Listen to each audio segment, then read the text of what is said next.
All right, welcome to the 4-7 podcast. My name is RJ. My good friend Mike is here today, and we are super excited for a number of reasons. We have started this podcast a couple of months ago, and we've been able to speak to a number of really awesome people, and today is no exception. Today we have Joey West from Disciple. How are you today? I'm great, man. How about yourself? Doing really well. Doing really well. It's been a crazy year, and Yep. we're looking to be starting next year in the same crazy way. So we're getting comfortable. We started a podcast and just wanted to have good conversations with some awesome people in the Christian rock scene and in kind of the faith and music scene. So thanks for joining us. Oh, dude, thanks for having me, man. It's cool to feel like I've got something on my calendar to do. So like when you guys asked me, I was like, wow, I've got Tuesday night to look forward to. Something to do. I'm excited. That's kind of how this started for me too, and so about 2 months ago, I started a different podcast, and I just did it because I was bored. I legit was like, I need to look forward to doing something, so we started doing it, and then Mike hit me up a couple of months after that and was like, hey, do you want to do another one? And I was like, why not? I've got just nothing to do. Yeah. Heck yeah, man. I'm telling you, I was talking to Joe before, and I was telling you, I love Christian music. I love knowing about the ins and the outs of the bands, how they started, where they came from. I love talking about their faith. And I said to myself, if I could talk like about faith and Christian music at the same time, doesn't get any better than that. So let's do it. Nice. Yeah, man. Well, hey, today we're going to talk a little bit about the band. I think mainly we're going to kind of dive into you, and kind of where you are and how this year has affected you and kind of the whole band. But let's start with kind of just where you're from. So Disciple started back in 1992. They've been around for 458 years, and now you've joined them. I think it was 2013, end of it, right? Yeah. So I auditioned at the end of 2013 and was made official New Year's Day of 2014. Nice. How was it auditioning for Disciple? How was that audition process? Absolutely nerve-wracking, man. It was. Oh man. Do you want to hear like the story? I want to hear it because I think it's fascinating because I remember you were saying when you were 15 when you really got into it. When did you really get into Disciple? Man, I got my first Disciple record. I was either in middle school or high school, and I actually worked at a Christian bookstore my senior year of high school. I managed the music department, so like I used to use my paychecks to buy CDs, and I bought every Disciple record that came out. In my sophomore year of college, I was actually a radio DJ host of the local Christian hard rock rap metal station here in South Carolina, and I played Disciple songs on the radio. So I was a huge fan of the band. I can't fathom like you have the opportunity to audition for your favorite band of all time, and all of a sudden they're like, Joey, we want you to audition. I would have peed my pants and out of excitement. Well, here's where it started. I'll try to keep it as condensed as I can, but not to take up too much time. But so I started in 2011. I got an audition with a old indie pop rock band that was in the Christian market named After Edmund. They were from Atlanta, Georgia, and I got the chance to audition for them. And they picked me, and I started playing for them. And I played for 2 years. And at the end of 2013. The band was going to be dispersing and everything. And one of our last American runs, Disciple decided that we were going to be their opening band. And I couldn't believe it. Like, I was just like, we're opening for Disciple. This is amazing. Like, holy junk. Like, this is, I've made it, Mom. Look at me, So I was just stoked to be on tour with those guys and get to watch them night after night. Well, a guy that I had gone to church with, his name's Evan Silver. He used to be the tour manager for Disciple, and he called me right before that tour happened, and he was like, hey, what if I told you that Disciple is potentially interested in you becoming their next drummer? And I was just kind of on the phone like, dude, don't mess with me like that. there's no way I'm good enough to play for them or whatnot. He's like, no, I'm serious. He's like, Trent's leaving at the end of the year. Kevin called me, asked me if I knew of anyone, and I put your name in the pot. He's like, so Kevin's going to be watching you play every night, so don't screw it up. Basically, no pressure there. So legit, these 9 shows, like I said, tour, it was really more like just kind of a short 2-week run. I think it was 9 shows in all. And every night, man, just sweaty palms, like just absolutely wanting to just vomit all over myself. And, you know, I got to know the guys on that short little tour. Kevin invited me up on the bus a few times to watch some college football. So, you know, I was just kind of like, dude, this is incredible, you know? And then after that tour, Kevin called me and was like, hey, what's your future plans? And I was like, well, the band is, you know, kind of disintegrating at the end of this year. And he's like, well, I'd love for you to come audition for us. And I was like, okay. So yeah. And then the audition process was basically, they were on tour with Audio Adrenaline. I think that tour was about 6 weeks long. It was Audio Adrenaline, Disciple, and Stellar Cart, if I remember correctly. I can't remember if there was a 4th band. But they were auditioning 6 drummers. So every week of the tour, each drummer had the opportunity to come out on the road, live on the bus for a week, play the shows, and then afterwards they were going to make their decision. Because, you know, as most people who are not in a band don't know, you're only on stage for an hour, hour and a half tops a night.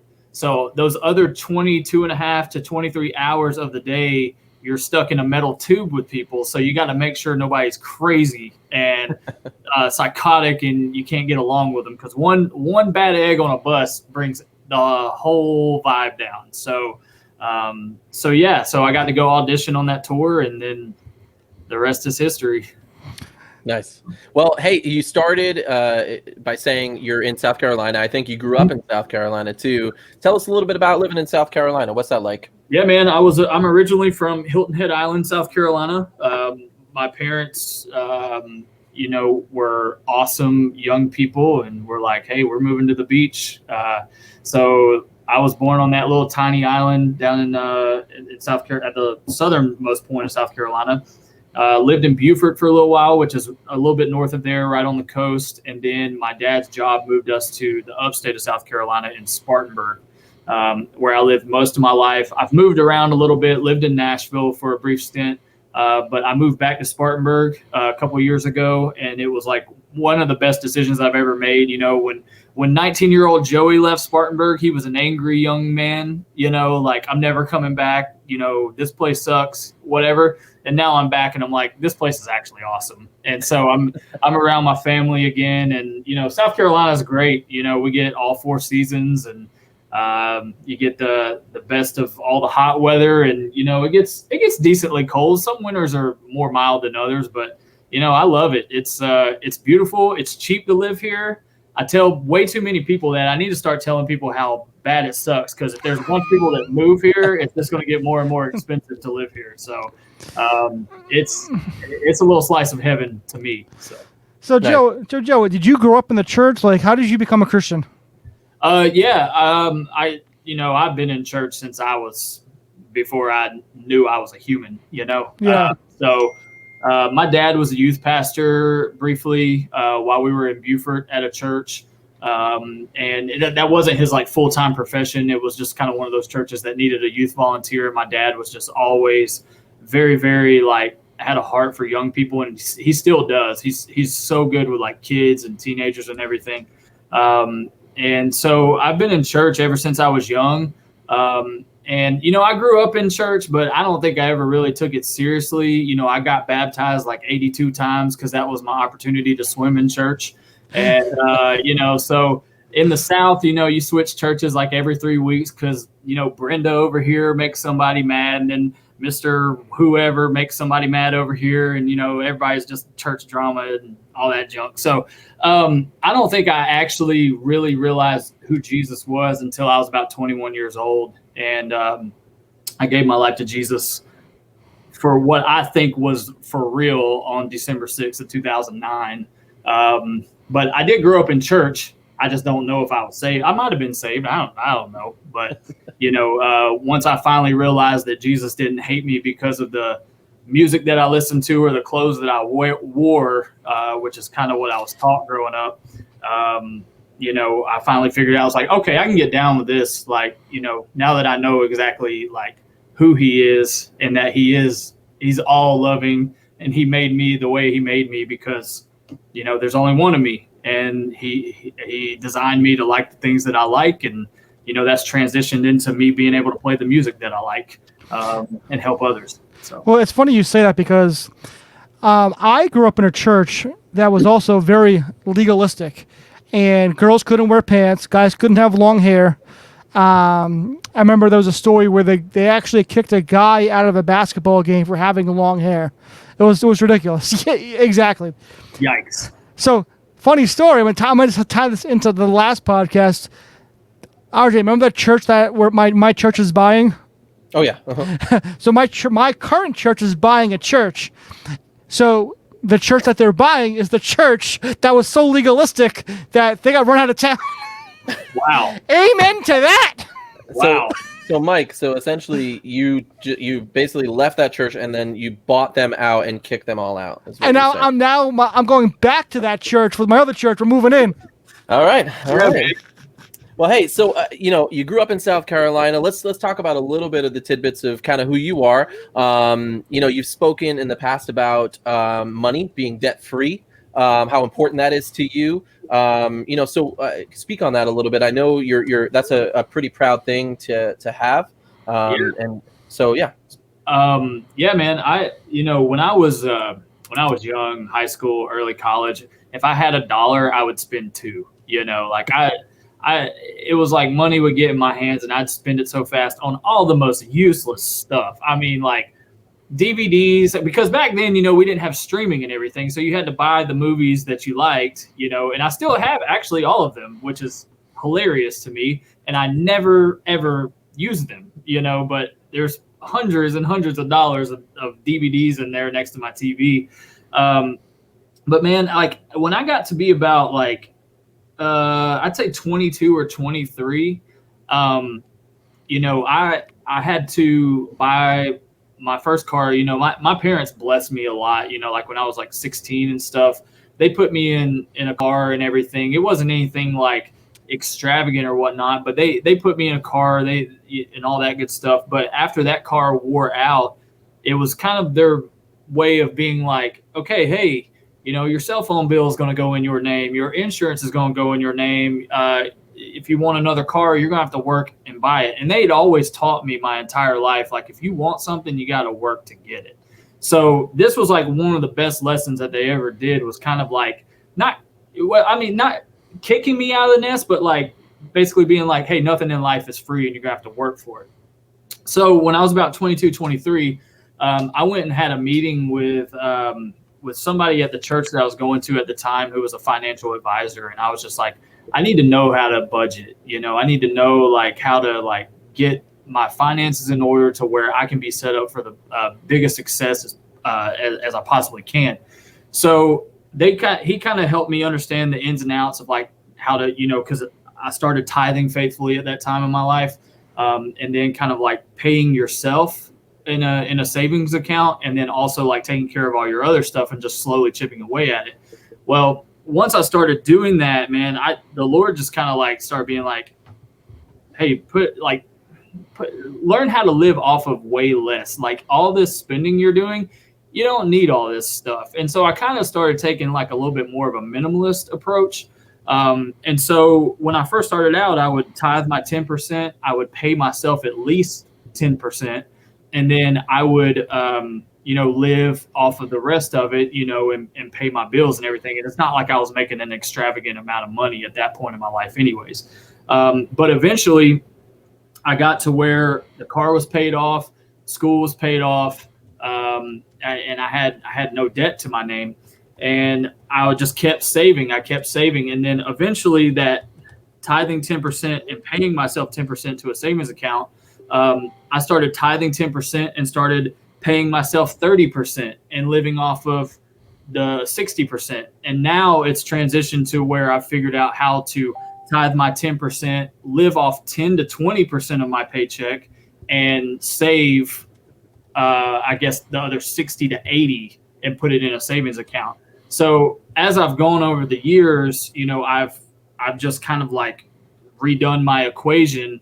And anytime I've had like a big purchase or something that I've had to do, because I've been saving like that since I was 22, 23, I've just been able to like pay cash for stuff if I needed to, and still have stuff left over to where if I had some like fallout emergency, we're good to go. And this year has been nothing short of a fallout emergency. So, so taking all those like steps back about 10 years ago really helped me this year to not have to be like, well, where is my rent coming from? Where is my the money to pay for food coming from, and all that good stuff. So yeah, and there was actually a few times along the way where I got Harley fever for a while, so I bought a Harley and I had it. I was making payments on it, and then there came a point I was just like, you know what, man, like it's cool having that, but I don't need that, and I kind of just want to be like fully debt free as a 25. I think I was 25 when I had that, or 26. I was like, I just want to like live completely debt free. And so I sold it. And the lead guitarist of Breaking Benjamin actually bought it. And my buddy Jason Rao, who used to be in Red, and he called me up and was like, I'll buy that bike like within a day of me putting it up. So I was like, well, that was easy. and I've been debt free ever since. So now, being in a band, it's kind of, there's not too many loaded Christian artists who are out there. So here's my question for you. Taking this mindset of saving money and learning how to save, how has that helped you being in the band and actually managing your finances? It's actually helped me like be a musician and not have to do a bunch of other stuff. Like it's helped me like make music my sole career, which is what I want to do. Not that I'm lazy and I don't want to go, work elsewhere. It's like, but if I can just do music full time and focus on that solely, that's what I do. So like when young musicians ask me for advice, I always tell them like, hey, beyond practicing and being a good person and being somebody that wants to like, that people want to work with, get smart with your finances now. Like you gotta be smart and you got to take care of your responsibilities too. So starting out, I had to work a bunch of jobs that I hated while pursuing music so that later on in life where I'm at now, it's like, I don't have to go work all these like random gig jobs in order to like keep myself afloat. I can actually like chill and enjoy being a musician and focusing solely on that. It may not be like that forever, but for now, the season that I'm in life, Disciple is my one and only job. So, being smart with the finances has definitely helped me have a way less stressful life. Now you're not married, right? You have a girlfriend? Yeah, I do have a girlfriend. I'll tell you. It's probably another reason why I'm okay, because I don't have kids to pay for, and I don't have. Well, this is what I'm talking about. I'm saying, like, I'm married. Me and RJ are married. RJ has three kids. I have two, and we're married. Most people don't have your mindset when they're single. Mm-hmm. So I'm telling you right now, you're setting yourself up for success. Yeah. And stress, that one of the biggest stresses in marriage is finances. Yeah. I can guarantee you are not going to have any arguments. Well, the cool thing is I found a girl who has the same mindset as me and who also, saves money. I'm definitely not like, put all this money over here and never spend it, because, like I could be gone next week, I could die next week and that money can't go with me. So it's like, I want to enjoy the fruit of my labor, as cliche as that sounds, but it's like, we still like spend money and go have experiences and whatnot. But at the same time, it's like, let's be smart about it. Let's not go out and live above our means, like let's live within our means so that we can enjoy where we're at and not have to stress constantly about like, wow, I got to make an extra $50 for this, or whatever. So I can definitely relate to that because my wife is the cheapest person you'll ever meet in your life. that's awesome. It is. And so, she doesn't listen to this podcast, so she won't hear that. Amen to that. No, but the great thing about having that, and what you're saying is, we actually did the Dave Ramsey before we got married. We took the Dave Ramsey course, and it was an amazing thing because when a husband and wife can be on the same page financially, that is probably one of the not the biggest, but one of the biggest blessings in your marriage. Yeah, I've always heard that money is like the leading cause of divorce. Oh yeah. That's. I'm 32 and I still have never been married, and I guess I'm just I've been too picky over the years, or you gotta pop the question. Yeah, maybe Don't rush the guy. Eventually, but it's been partly due to me being too picky and partly due to me being completely an idiot. Over the years and just not doing that stuff right, but yeah, I always say it's like when I get married, that's whoever I get married to, like that's the last person I want to be with, So, as far as hearing that money is the biggest cause of divorce, it's like I want to have that fixed, I want to have that issue resolved before I ever go into that. So, think I'm doing all right, Yeah, I think. Go for it. I think Mike said it too, and I'll say it for me. I was super interested when I heard about you speaking about being debt-free and stuff, because I think in the church, that's super important for the church to be talking about too, to set people up, because you're not learning that in a lot of different places. The school doesn't really teach you that to the degree you need it. And unless your family is, I really think it's really important to have it in there. And speaking from me too, I got married a little later too, and we don't have that problem in our marriage. We don't fight over that because we're both kind of on the same page. So again, I think you're setting yourself up, for some success there. And I've also seen my parents be smart with money. Like they paid their house off, like I think it's going on like 7 or 8 years, and it was way before their 30-year thing. And it's not because they're loaded with money; it's because they would literally say no to a bunch of extra in order to let's get this out of the way so that we can enjoy our lives. Yeah. And so now they're getting to enjoy themselves. And that's what I want. Like when I get closer to the end of my life, it's like I don't want no stresses. Like I just want to go enjoy it. Yeah. So. My wife told me, and I'm not kidding when I say this, and I actually appreciate her. So her desire was always to be a stay-at-home mom, and I admire that. And I love that because we have 2 kids. She's a stay-at-home mom, and when we first started dating, so I'm a photographer, and photographers are not known to make a lot of money. So she's like, if you can't support a family, then we can't do this.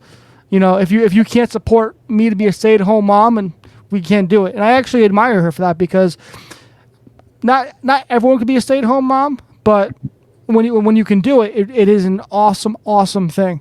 Yeah. And she pretty much told me, she's like, if you can't make money, I'm not saying yes. So. Well, our running joke is like, no matter who we date or who we're married to, they're automatically a sugar mama because they definitely do what we do. That's what I did. That's what I did. Amen to that. Being a musician, they're just sugar mama by default. Like it's not even like, looking for one. It's like, no, they're just all they're all sugar mamas because they make more money than us. So that's fantastic. So before we get into kind of the disciple part of your life here, just a couple of quick. You gotta answer them real quick hit questions. Number 1, favorite band to tour with. Ooh.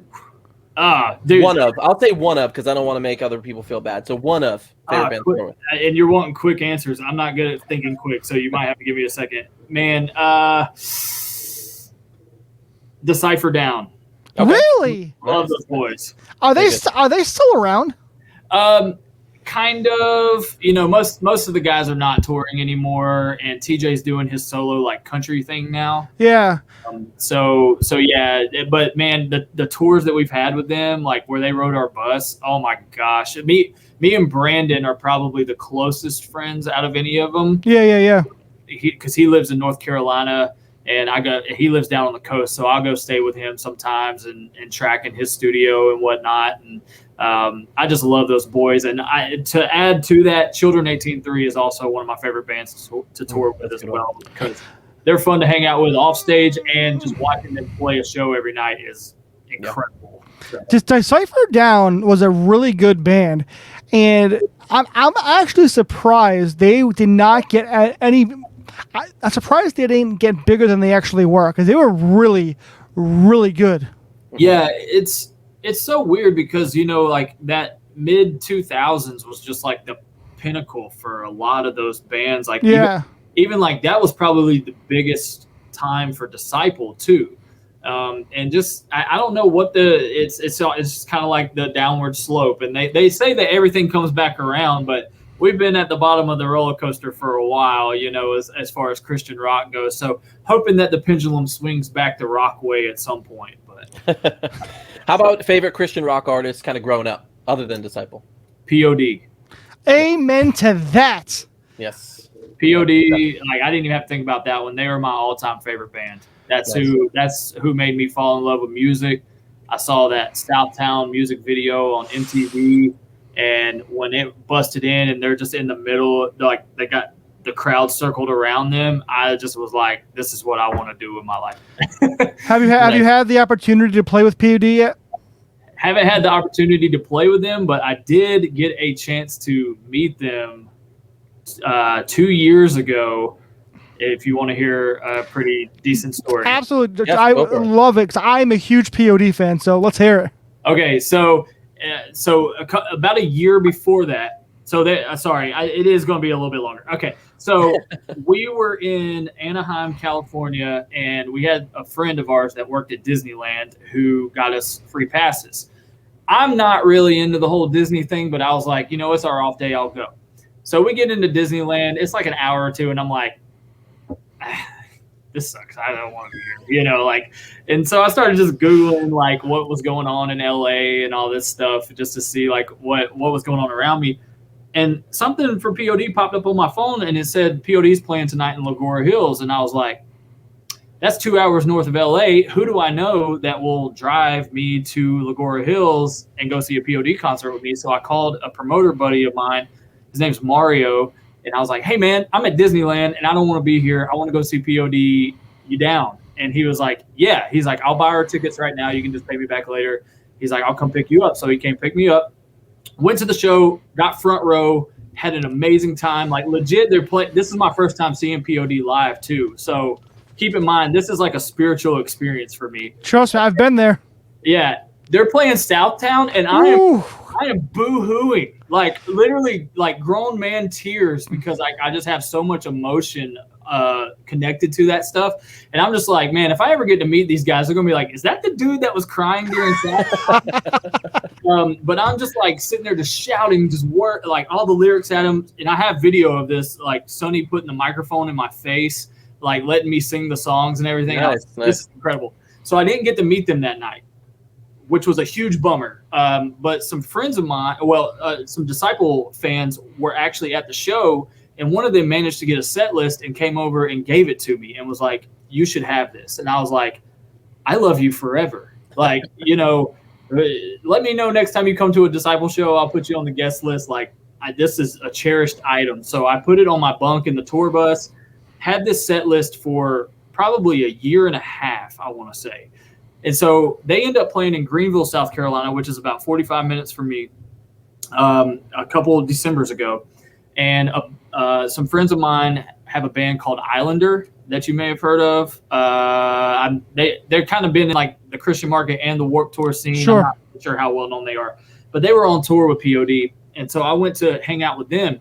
So at the end of the show, I was out there helping them load their equipment in their trailer. And Wov comes walking by, who is my all-time inspiration for drumming. Yeah. Like, here we go. This is my shot. I'm about to be that guy. And so I walked right up to him and I was like, Wov, can I get like just a few minutes of your time? And he was like, absolutely, man. He was so kind and so nice. Like, he looked like he was on a mission to go somewhere and do something. And I totally like wreck those plans, but he was like so gracious to talk to me. And I was just like, man, I just want to let you know, like, you are the reason I ever picked up drumsticks. You've really, really inspired me so much. You still do to this day. And I've actually gotten the opportunity to, you know, play music for a living and be in a band and everything. I just want to say thank you. And that's all I said. And he goes, oh man, that's so cool. You know, that's really neat. And I was like, can I have a picture with you? Shot a picture. And we get done. I shake his hand and he goes, you said you played for a band. And I was like, yeah. He goes, what's the name of your band? And I was like, Disciple. And he goes, Disciple, like disciple. And I was like, yes. And he goes, he goes, like Game On, Disciple. And I was like, yes. And he goes, no way. He's like, come with me. And I was like, see you guys. Like, have fun loading the trailer. See you later. And so he like walked me to their bus, opened the door, and was like, come on up. And dude, my legs are shaking. I'm like, my adrenaline's pumping, and I get up there, and he gets up there and goes, yo, the homie from Disciples here. And Sonny turned around and was like, he's like, disciple, like the disciple? And I was like, yeah. He's like, bro, he's like, so cool. He's like, come in and sit down. And I sat on the bus for like 45 minutes and just chilled and just talked and got to like share my story. And no joke, that set list that I got, I had taken it to the show just in case I got to meet them because I didn't get it signed the last time. And I pulled it out of my pocket and I was like, guys, I've held onto this set list since y'all show at the Canyon Club in Lagora Hills. Can y'all please sign it? And Sonny thought it was the coolest thing that I had like hung on to a set list that long. That's awesome. And so I've got it in there now. So in my living room. That's right. So here's the question, because I'm a huge POD fan too. Yeah. The album Satellite is just a beast of an album. What is your favorite album? Still has to be Fundamental Elements of Southtown. Like, I know Satellite's like what, double or triple platinum at this point, I think. Yeah, obviously their most successful record, but there's just something about that Southtown record. Like, nothing can compare with it to me. Like, oh man, those songs just hit so deep with me. And then Satellite's second favorite. I love Testify. Testify is fantastic. Testify was a very, very good album. Like, I remember when Marcos left the band, you know, for that brief stint, and I was just like, I don't know how this record's going to sound. And it had some bangers on it. Like, absolutely. It was a great album. So, but yeah, the Fundamental Elements of Southtown, all-time favorite. Nice. So it's funny that the band, I think you said you never heard of the band, but we had Dogwood on last week. Mm-hmm. And Dogwood was actually on Rescue Records, which was Woov's father's label, who produced and distributed the first two POD albums, Snuff the Punk and Brown. Really? Okay. Yeah. I didn't know Woov's dad owned the label. Yeah, so his dad owned Rescue Records back in the day. Rescue Records was a label out of San Diego, California. They had four bands. They had POD, which was POD. Then they had Dogwood, which was more of a skate punk band. Mm-hmm. And then they had NIV, which was the hardcore band. They had another band, all Christian. They released their first two albums, Snuff the Punk and Brown, off that album. And then once they got signed to Atlantic Records in 99, I think it was. Yeah. They ended up re-releasing those albums, I think through Razor Tie or something like that. I think you're right. Yeah. So fun fact, I sang POD's Thinking About Forever at my aunt's funeral. It's really? One of the most embarrassing things I've ever done, and also the coolest. So that's a great song. I love that song. That's my crying moment, is the Thinking About Forever song. But yeah. So I got into Disciple back in 2005 when The Wait Is Over came out on X 2006. This album called X was like all these Christian artists every year, X 2003 all the way to like 12 or whatever. And so on X 2006, Wait Is Over, Disciple, I was like blown away, got into it. a lot. We talked a little bit about you joining the band and how that came about. What was it like recording the first album with Disciple? Kind of like you guys were doing a Kickstarter campaign, if I can remember. Yep. And you guys did that independently. So what was that like for you? You know how I said earlier, like with my audition, I just wanted to vomit all over myself. Well, that was multiplied by like 10. So so I was at the end of 2013, I had just auditioned, and then I had one last commitment with After Edmund where we were in Europe for about a month. So we were in Denmark, and the guys sent me all of the demos for Attack, and I was under the impression, because I knew that they were going into the studio shortly at the beginning of, after the beginning of the year of 2014. I 100% thought, there's no way I'm playing on this next album. Like, they're probably going to hire somebody to come in, play, because I'm the new guy. They're not just going to give me the reins. Well, they start sending me demos, and I'm like, oh, these sound cool. And Kevin's like, no, like, be listening. He's like, you need to start writing drum parts to this stuff. And I was like, why? Like, how many? Like 1, 2, 3. You're like, say that again? Yeah, Like, he's like, you're playing on the whole album. And I was like, are you sure? Like, are you sure you want to do that? And he's like, you're our drummer now. He's like, that's what a drummer of a band does. And I was like, wow. And so I look back at that moment, I'm like, man, Kevin had a lot of trust in me to have never really had me in the band as a writer, contributing to any of the music. So yeah, man, I mean, it was literally just my time in Europe, just sitting there listening to all the demos from Attack and just kind of writing parts in my head. I didn't really have a drum kit to practice on there because it was constantly packed up in this trailer, and it was like a rented drum kit over there. And it was not good at all. It was not a great drum set, nor would it have been good to practice on. But yeah, so we started recording. I can't remember what month. I want to say it was January or February. And my first day in the studio, we're in there with Travis Wyrick, who is this just legendary producer who has produced most of the Disciple albums. And man, yeah, it took me a minute to like warm up to it, because like I was playing and Travis would be like, "Why are you holding back?" He's a legend. Yeah, he brought the best out in me, but I was just literally like, I'm going to play these songs, and they're in there sitting there thinking, why did we hire this guy? Why did we hire? And that's all that I'm hearing in my head, because I'm that kind of person where I'm just like constantly in my own head. And Travis would just be like, hey man, take a deep breath. Why are you holding back? He's like, I need you to play like Joey plays. He's like, we all know what you can do. And so he just kind of coached me in almost kind of like a football coach. There'd be some times where he'd get on me and it didn't feel good in the moment, but I was like, well, it kicked my butt into shape and made me work. It made me realize my full potential.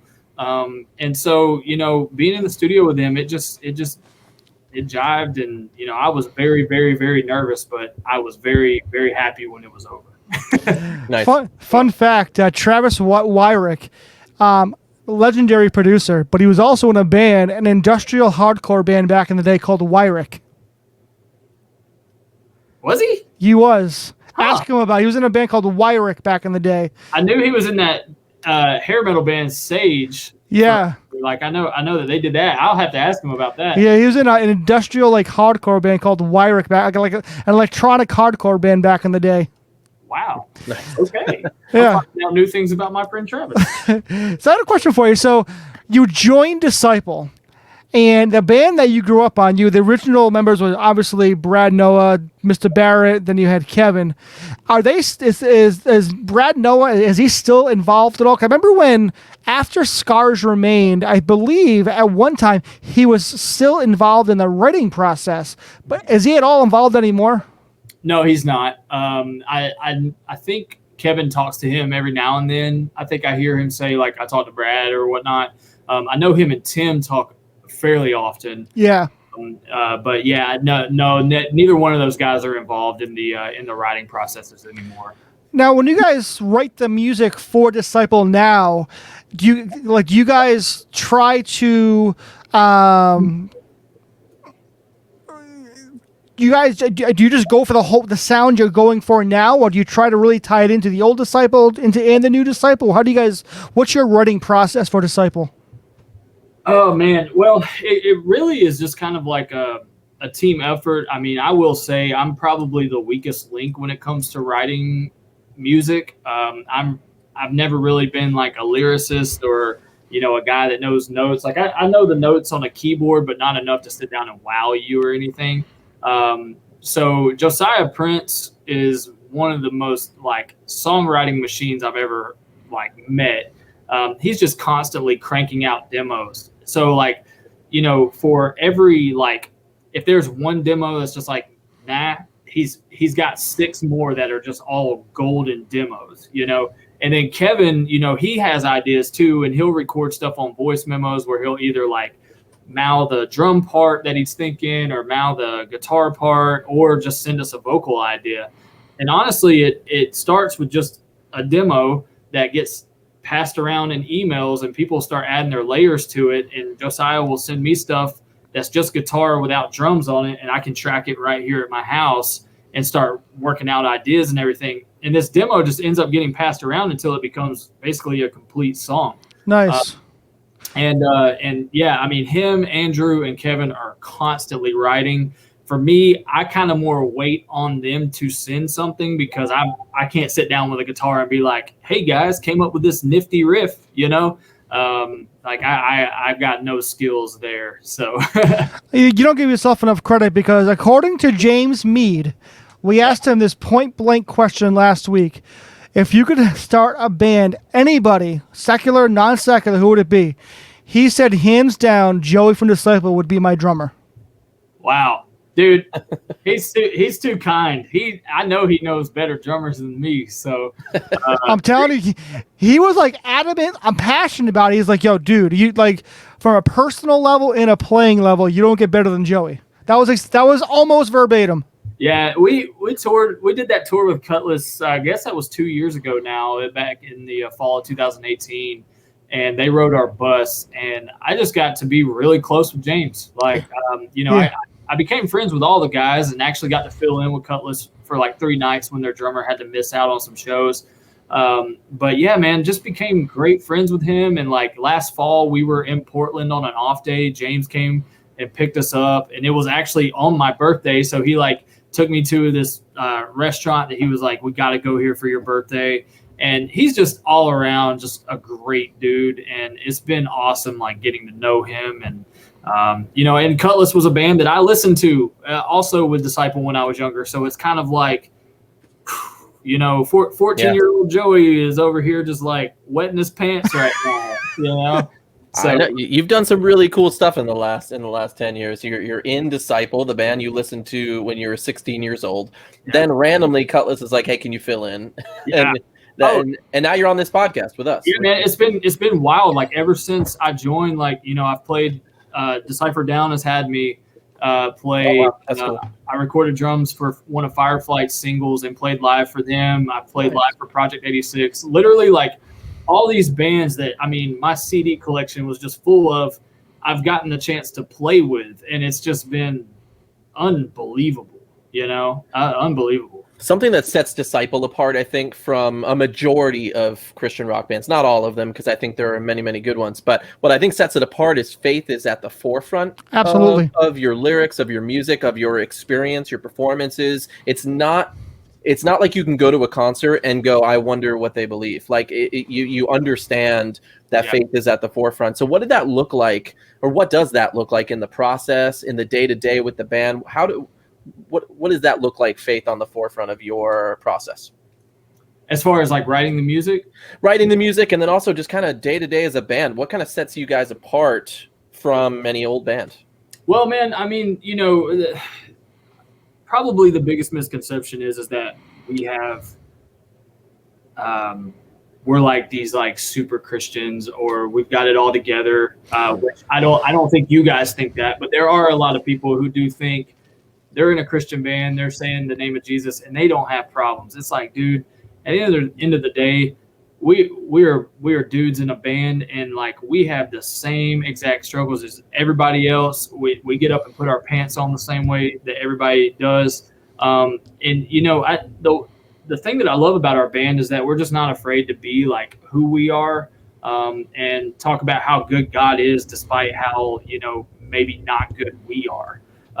And so the fact that He keeps giving us opportunities to get on stage and point to His goodness and point to His grace, I think is like probably what motivates us the most, and that keeps us in that vein. Because Kevin could tell this story a whole lot better than me, and obviously I was not in the band at this time, but there was one night back early in the band's career where a big label executive from Columbia Records came to a show, and his management was basically telling him, like, you don't need to read from the Bible tonight. This guy is Jewish, and we don't want to offend him.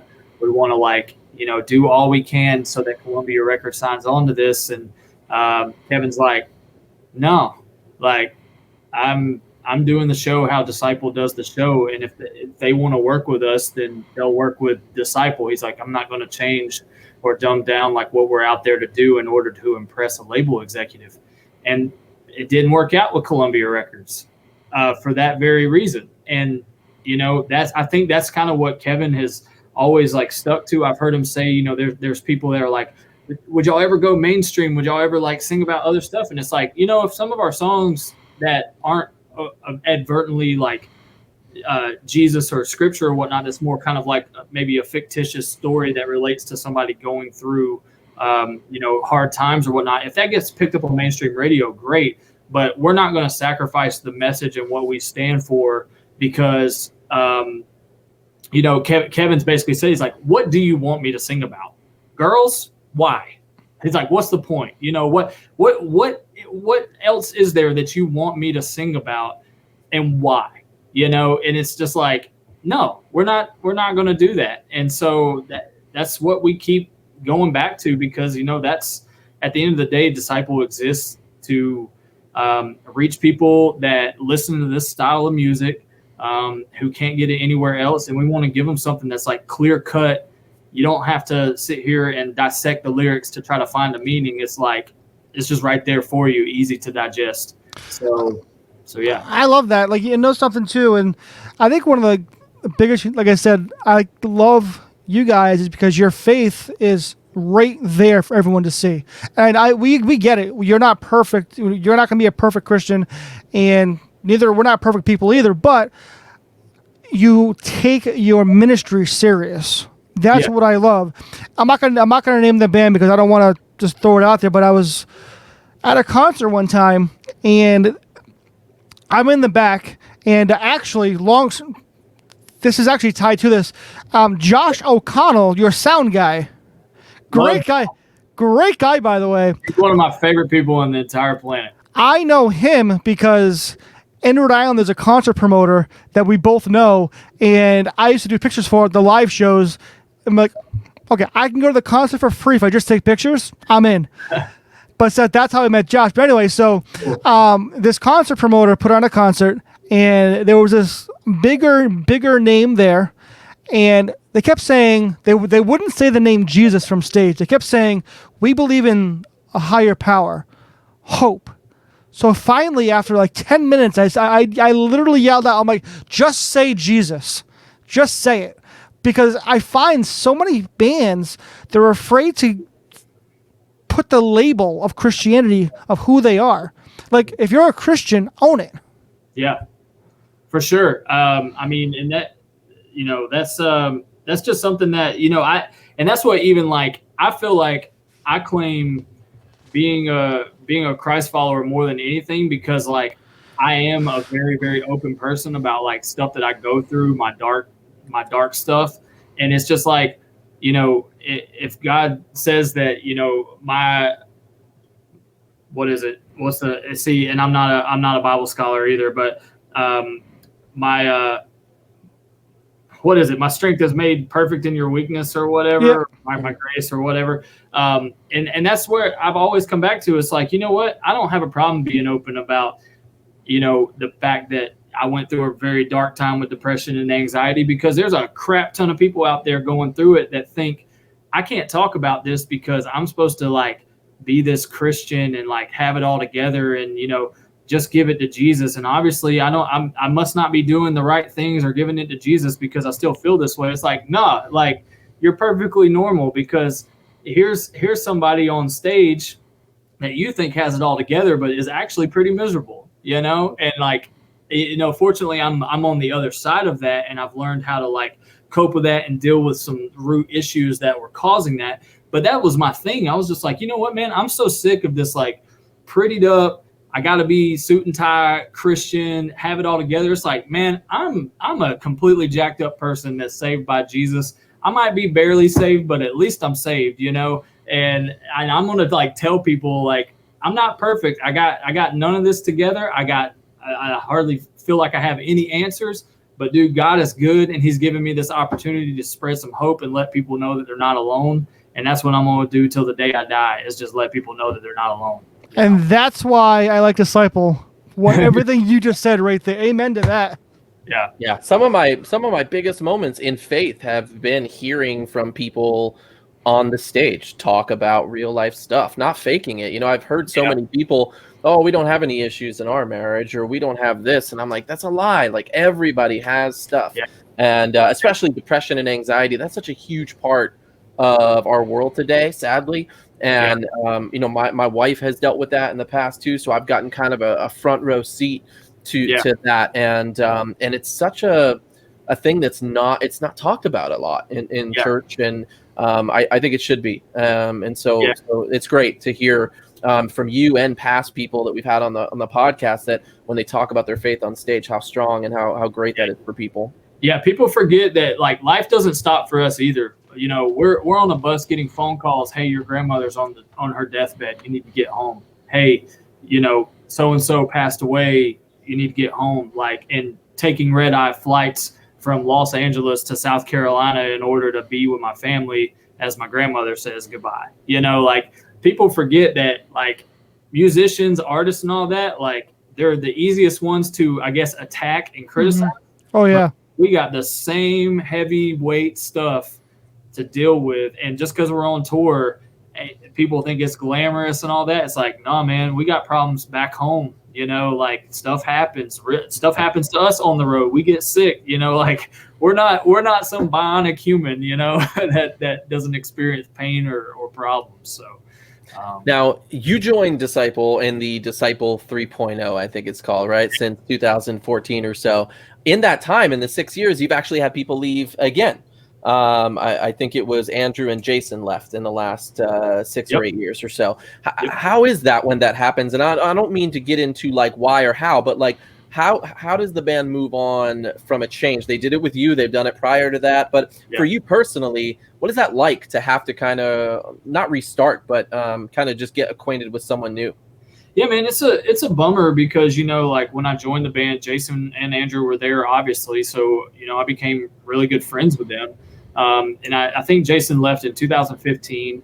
And, it was just kind of like, he had his reasons and it was to be home with his family more. And, touring has a shelf life for everybody. You just never know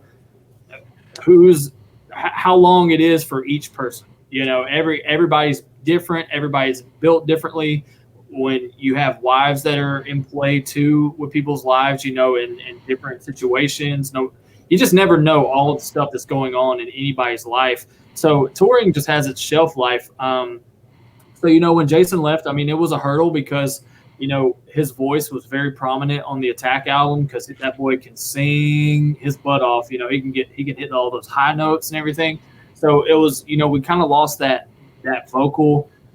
We lost a bass player on stage, but it was just a hurdle that we had to overcome. And we actually put the bass on tracks, and everybody would be like, hey, who's your bass player? And we're like, his name's Mac and his last name is Book Pro, so. Kevin didn't take over bass? No, he don't want to do that anymore. He'll be the first to tell you that he's average at best.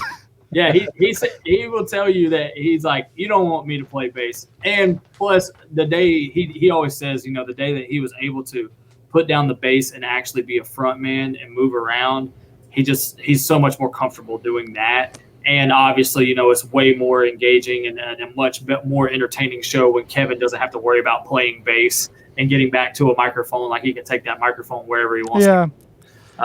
But yeah, and then, when Andrew left in, I guess that was 2018, man, time is moving fast. Yeah. Yeah, I mean, that was a bummer too, because, Andrew we call him Saint Andrew because we don't believe he ever sins.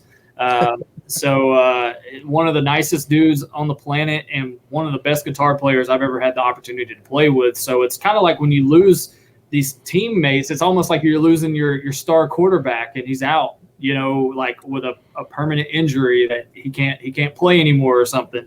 So, I mean, it's a huge bummer, but, being in a band is obviously awesome. But the thing that I've discovered ever since I started touring back in 2011, with my band prior to Disciple, there is constant just obstacles to overcome.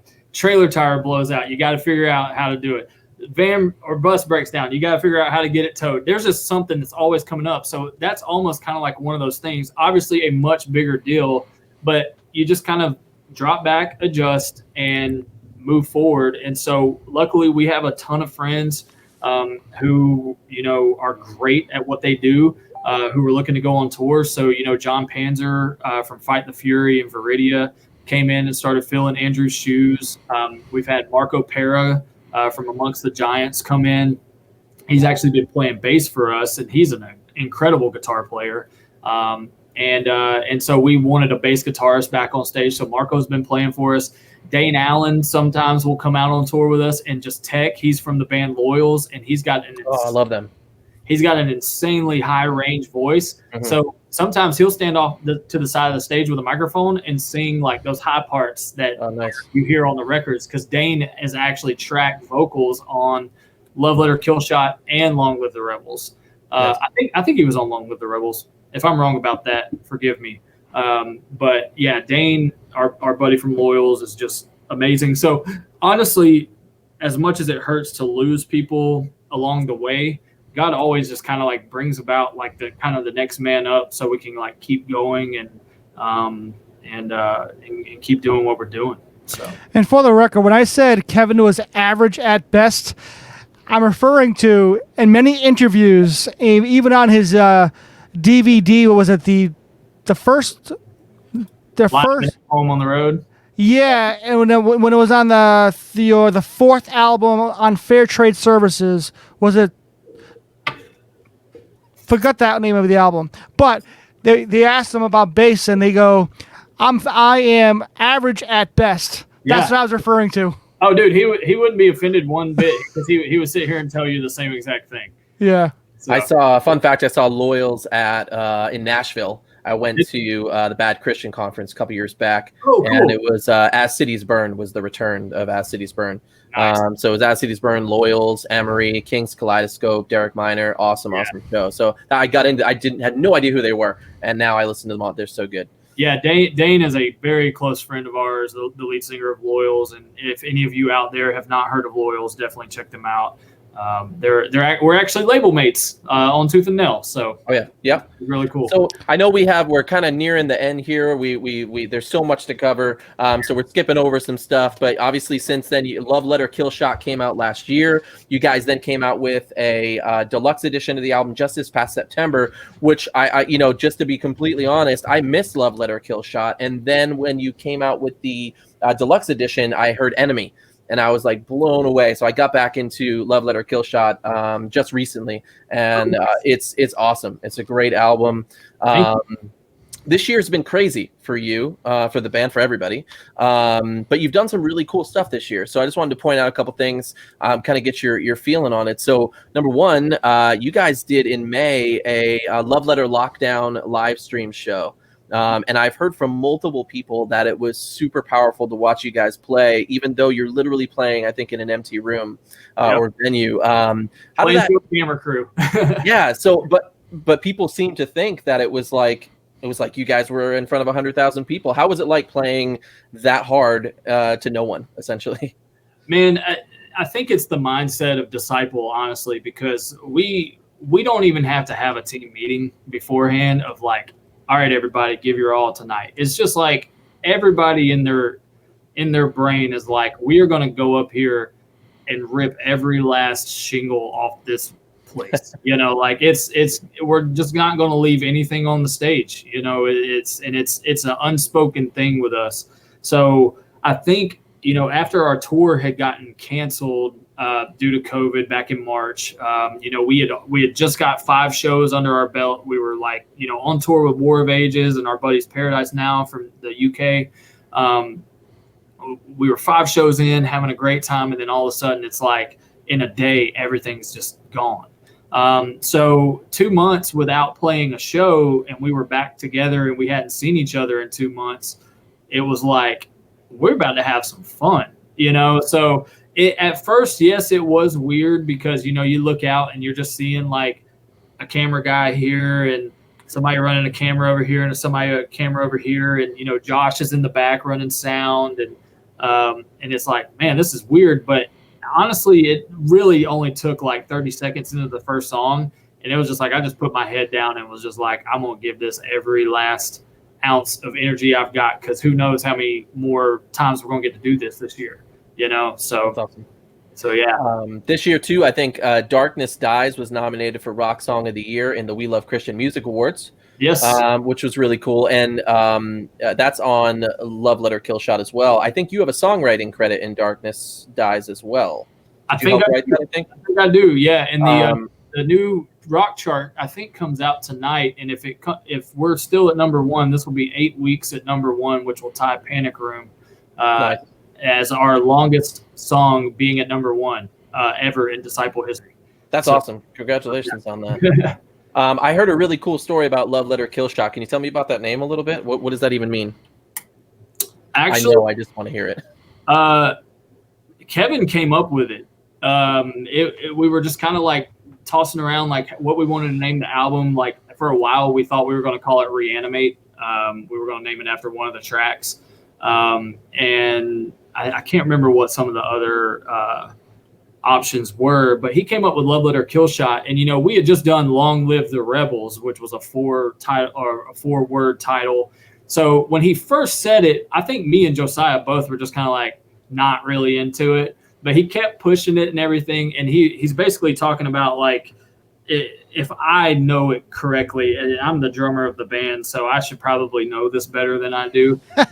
But basically, the love letter is God's word to us, and everything. And the kill shot is that like entering like us as far as like, and we say it in the song Fire Away. Your love letter is a kill shot tearing through my soul, and all that good stuff. So I probably did a bang up job at explaining it, but that's pretty much what it is. Kevin is so much more eloquent with describing that stuff because it was actually his baby.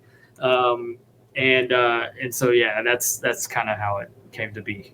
Nice. So, I love that. Yeah. Last 2 things I'll hit up, upcoming stuff. I know you guys have a live stream on January 23rd for the 10-year anniversary of Horseshoes and Hand Grenades. We hope so. This is the second time we've had to reschedule it due to COVID. I heard. The thing I love about this, and I don't see a lot of bands doing this, is you guys are doing 2 lineups of the band. And so prior to this, have you had any interaction with Disciple 2.0?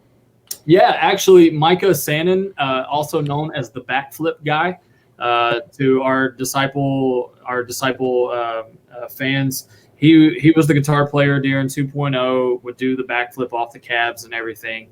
And Micah actually drove our tour bus for a year and a half, 2 years. And so got to be good friends with Micah. And he actually some nights would get on stage with us while he was driving our bus and play like the last song. Nice. His guitar wasn't plugged in or anything, but he would just get up there and just go nuts just to have some fun.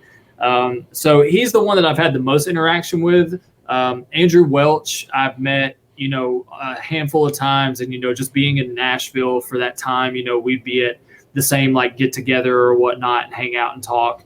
Now the other guys I do not know as well as those 2, but yeah, I think it's going to be really cool to see those guys take the stage again and play as the 2.0.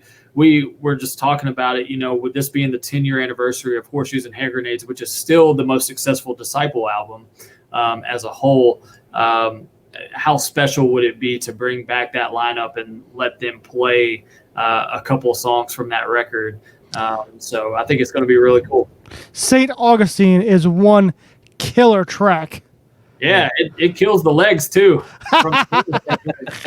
That one will wear you out.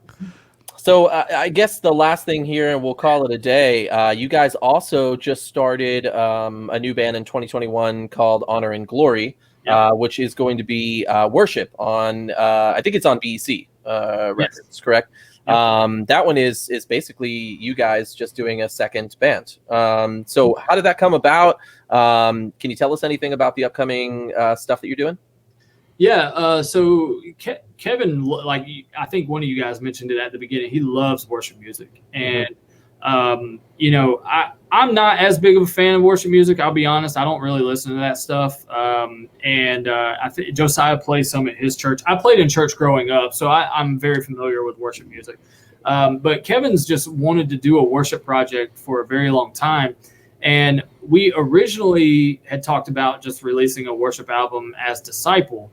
And I actually brought up the concern of, whenever a band like a rock band releases an album and it's a worship album under that name, there's a lot, we got our core fans who get it, about the 500 to 1,000 core fans that get what we're doing. But, in the streaming world, when you've got 150,000 monthly listeners, if you release a worship album and 150,000 of them listen to that and they're like expecting rock and they get this like soft track and whatnot, that listenership is going to go away and they're going to stop like tuning into Disciple.